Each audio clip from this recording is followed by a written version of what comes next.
Shalom Bapak Ibu Saudara. Renungan kita pagi hari ini masih melanjutkan perihal imam atau fungsi imam ya, tetapi aturan Melkisedek.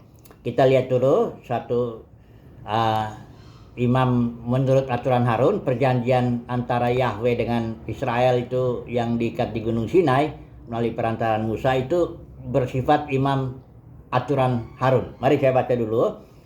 Keluaran pasal 19 ya, ayat yang kelima. Jadi sekarang jika kamu sungguh-sungguh mendengarkan firman-Ku dan berpegang pada perjanjian-Ku, maka kamu akan menjadi harta kesayangan-Ku sendiri dari antara segala bangsa. Ini nanti yang akan kita renungkan nih. Sebab akulah yang empunya seluruh bumi ya.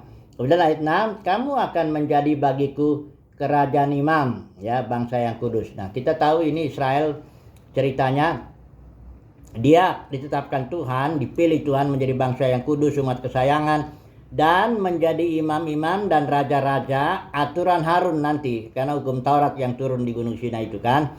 Walaupun Israel akhirnya gagal karena penyembahan anak lembu emas, ya akhirnya suku Lewi saja yang menjadi imam. Tapi harusnya bangsa Israel direncanakan ya seluruhnya menjadi imam bagi bangsa-bangsa lain, karena Tuhan bilang di sini, akulah yang empunya seluruh bumi. Artinya engkau Israel kupilih menjadi bangsa pilihan Tuhan, umat kesayangan, raja-raja dan imam-imam aturan Harun, supaya engkau membawa itu bangsa-bangsa seluruh bumi itu ya kepada Yahweh, dan membawa Yahweh kepada seluruh bumi. Itulah dia rencananya semula. Walaupun Israel akhirnya gagal karena penyembahan berhala, terbelahlah jadi suku Lewi yang hanya imam, dan suku Lewi pun hanya mengimami suku-suku yang lain ya. Itulah jalannya. Oke. Kemudian kita masuk ke dalam konteks perjanjian baru. Petrus bilang, kamu bangsa yang terpilih, umat imam antara 1 Petrus itu kan nggak usah kita baca lah. Nah, jadi gereja itu adalah imam-imam dan raja-raja juga seluruhnya menurut aturan Melkisedek. Imam-imamnya kalau kita lihat di Ibrani pasal 7 udah kita bahas itu kan.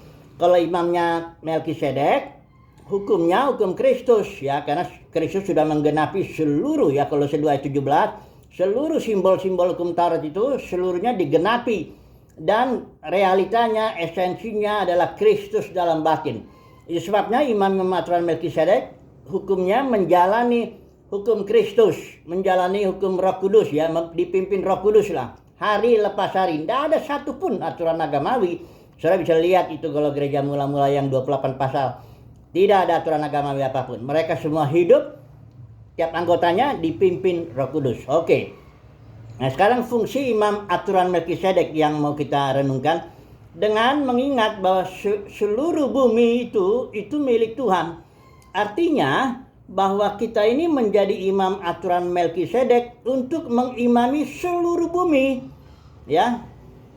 Tapi karena dalam kekristenan keimaman sudah rusak, terbelah ya. Kalau orang Katolik itu ada golongan imam, ada golongan umat. Kalau Protestan ada golongan pendeta, dan juga penuh dengan aturan-aturan aturan-aturan agamawi ya. Hukumnya pun tidak jelas, keimamannya nggak jelas. Nggak mungkin lah menjadi imam. Juga ajarannya, salah satu ajarannya nanti akan saya singgung, yaitu soal neraka kekal itu. Sehingga bagaimana mau mengimami seluruh bumi ya, mengimami seluruh ciptaan, karena ajarannya itu sudah menyatakan, itu paling terkenal tuh Calvin itu ya, tulip ya total depravity, betul, kehancuran total. Itu unconditional election, dipilih sebagian, bukan karena kondisi orang itu ya. L-nya ini yang bahaya nih, limited kata Calvin, limited atonement. Jadi Yesus mati hanya untuk orang pilihan, bukan untuk seluruh dunia. Nanti kita lihat ya. Kemudian tulip, L-I ya, irresistible grace. Ya, grace itu kasih karunia nggak bisa ditolak. Kalau orang udah dipilih ya pasti selamat. Oke. P-nya perseverance, ketekunan orang kudus. Betul itu yang ini. Tapi yang L-nya nanti kita akan bahas ya. Oke. Sekarang coba dulu kita masuk. Fungsi imam Melkisedek itu mengimami seluruh bumi, karena seluruh bumi punya Tuhan. Kalau lebih tepat lagi seluruh ciptaan bahkan ya.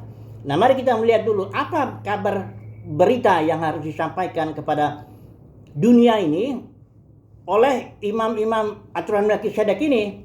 Yang pertama, kematian Yesus. Kematian Yesus itu untuk siapa? Nah, ini yang kita harus pertanyakan. Kematian Yesus itu Alkitab bilang itu kematian Yesus untuk seluruh dunia. Karena Yesus itu juru selamat dunia. Yesus itu anak domba Elohim yang menghapus dosa dunia.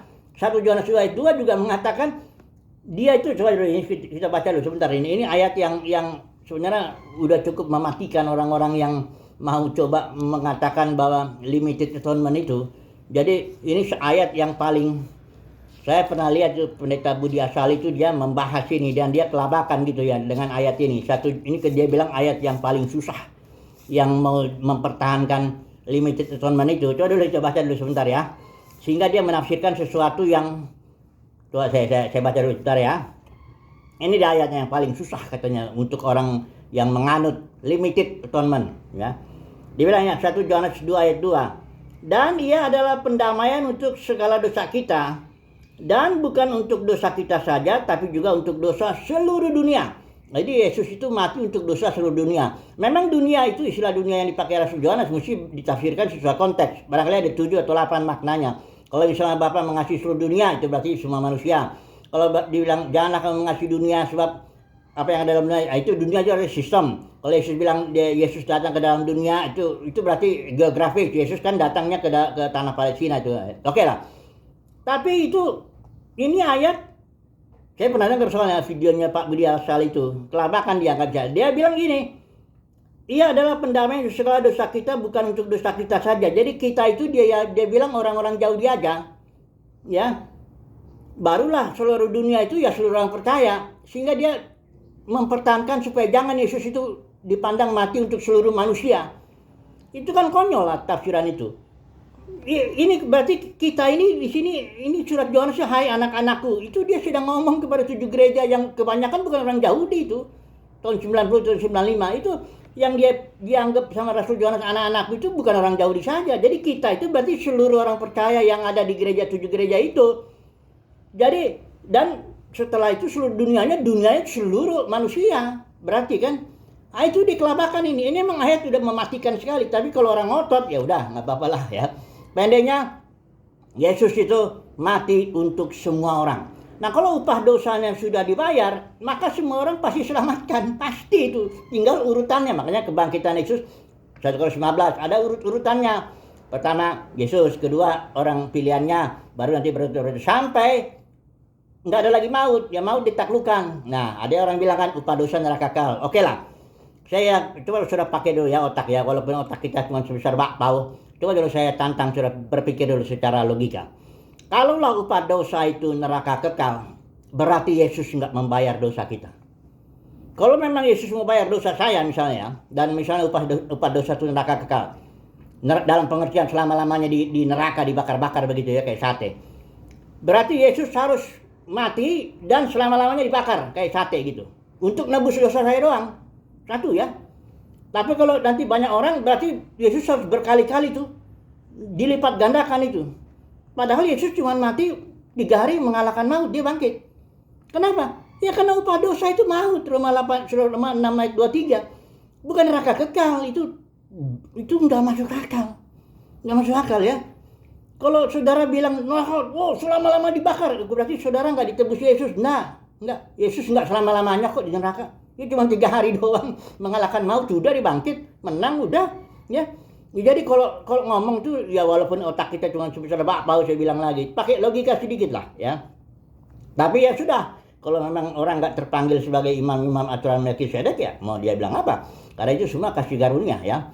Oke lah. Jadi imam aturan Melkisedek fungsinya memberitakan kabar baik kepada seluruh dunia bahwa Yesus itu mati untuk semua manusia, bahwa Yesus itu sesuai Yohanes 12 ayat 32 mengatakan pada akhirnya aku akan tarik semua manusia datang kepadaku ya.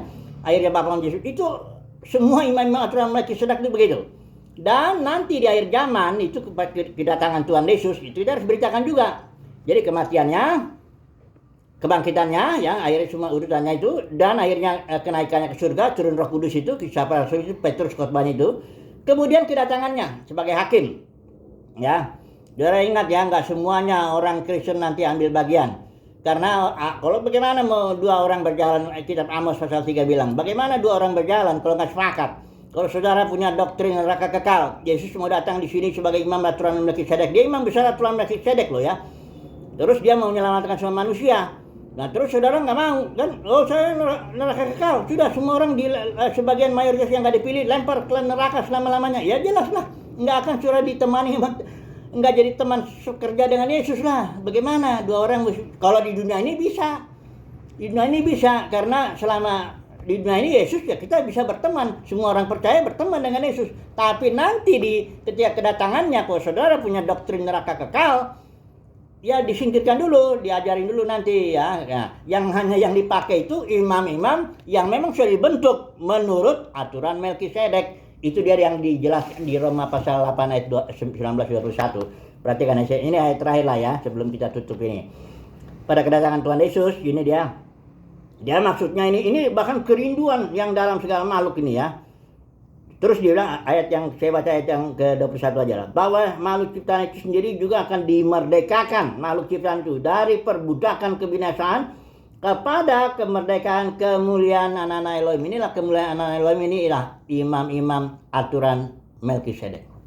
Ya, memberitakan kabar baik keselamatan untuk semua, memberitakan pemulihan segala sesuatu sehingga Bapa menjadi semua dan semua, langit dan bumi yang baru, upah dosa maut tidak ada lagi, sudah dikalahkan.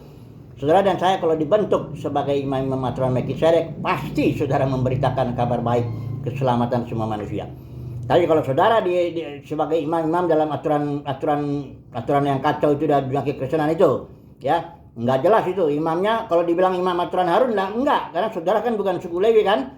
Kalau juga mau mengaku suku Lewi, ayo melayaninya mesti di Yerusalem tuh. Bait sucinya juga sekarang nggak ada lagi. Bagaimana?